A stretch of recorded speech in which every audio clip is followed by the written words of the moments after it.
Summer edition. Well, this man phoned me up earlier this morning and invited himself onto the show, and it's always good to chat to Winston Peters. Winston, good to see you here. What sort of reception are you getting from the punters at Mystery Creek? Well, it's an excellent reception, actually, but I didn't invite myself on the show. I was told you'd be desperate for somebody who knew what he's talking about when it comes to farming. Well, you and did. It came off a dairy farm and knows what milk and cows looks like. Oh, it's a while. So that's why I volunteered. It's a while since but you've got your hands dirty. But you never forget how to do it. No, you don't. No? Now, can I make a comment? And you're going to bite back at this and ignore me. Here we You go. looked. Here we go. No, hear me out. You looked very comfortable chatting to Christopher Luxon. Well, look, I talk to everyone. Well, you're no longer talking to Labor. We're famous for it. You won't be lied Well, to you don't again. get to lie to me twice. No. You don't trust people, shake their hands, and they lie to you. That is a fundamental thing that's important in politics. If you ask Helen Clark or Jim Bolger whether I can be trusted, they'll say I can be. But in the case of the present Prime Minister, she seriously did not keep her word. And the evidence is all out there now. So could you hypothetically sit on the cross benches and call the shots? Look, I didn't come on the farming No, show no, to talk no. about politics. I came Well, to talk what- about farming. And the fact of the matter is that you got a huge rise, supposedly, in farming export wealth, but most of it's inflationary.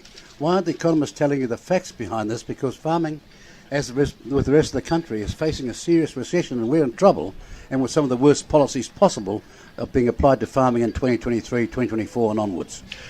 If you get some form of power next year, what are you going to change? What are you going to repeal? How are you going to help farmers?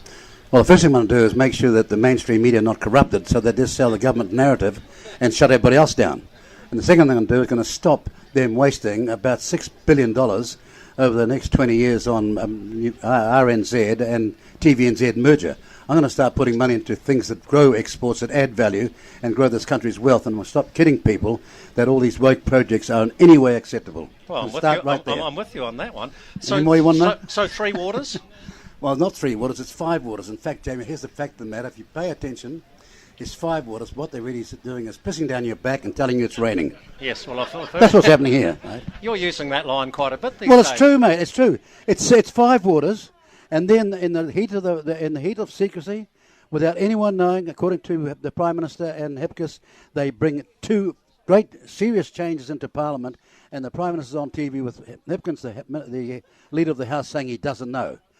Either the Prime Minister is lying, and if she is, then she should say so. And if she's not lying, then she should sack Mahuta, who has done this behind her back using taxpayers' money.